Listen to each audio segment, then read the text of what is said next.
After reviewing the video Types of Personality Disorders, Cluster A, B, and C, Dr. Hermanes defined personality disorders as a combination of characteristics containing mental qualities and traits.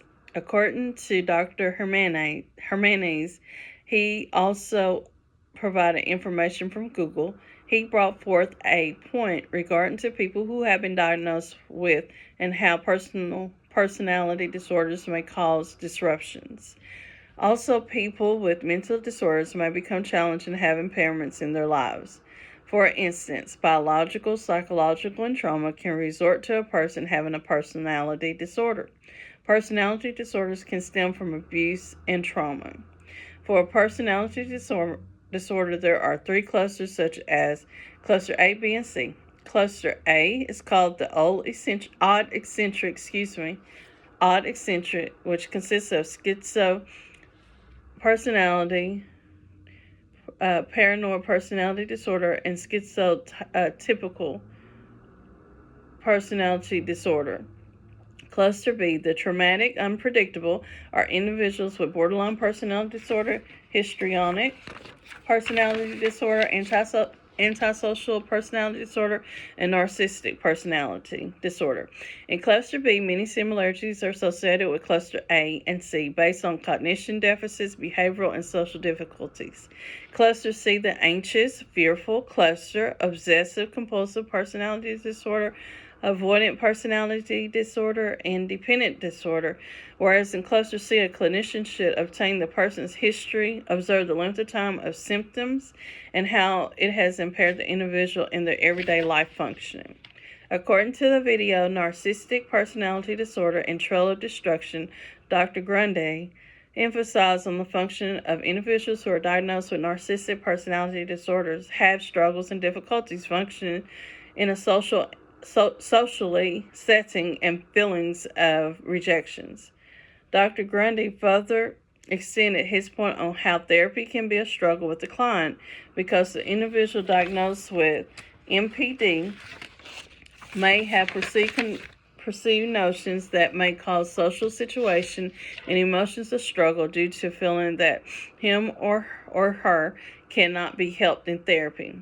There can be conflicts when a person is experiencing series of emotions such as being rejected, for example, not being invited to a party or not feeling accepted by others.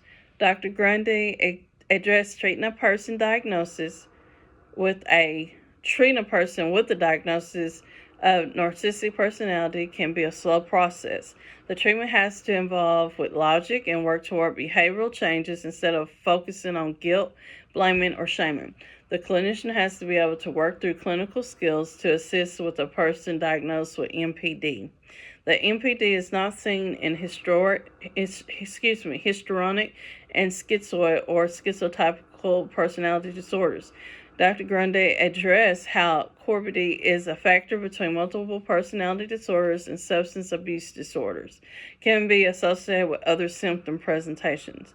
I found interestingly, Dr. Grundy made a distinguishment between multiple personality disorders as it relates to pathological and narcissism is behavior. Mitra and Floya 2023 stated that NPD is a complex personality disorder which can derive from a personality disorder and affective disorder.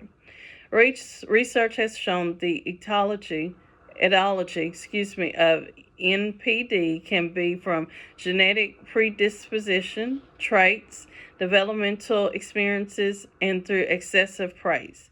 Grandiosity is a pattern or narcissistic personality. The authors provided an in-depth information on what a person with NPD would grandiose. For example, a person has to project a grandiose sense of importance, preoccupied by fantasies such as beauty, power, beliefs they are special, need for excessive admiration, sense of entitlement, exploitative, has no empathy, envious of others, and is arrogant. From a psychological viewpoint, a person can have co-occurring diagnoses in the personality clusters such as psychotic disorders, PTSD, which is post-traumatic stress disorder, substance abuse disorder, or personal change due to another medical condition. I have worked with individuals who have been diagnosed with personal disorders, and I have to say they have their own agenda and set of rules, but as a clinician, you have to set boundaries early on because they will try to control the session. They will try to control the session and get, of course, on why they are there for treatment. And they love to stare at you because they are trying to figure you out. It is amazing how much energy one person can put into a 1-hour session.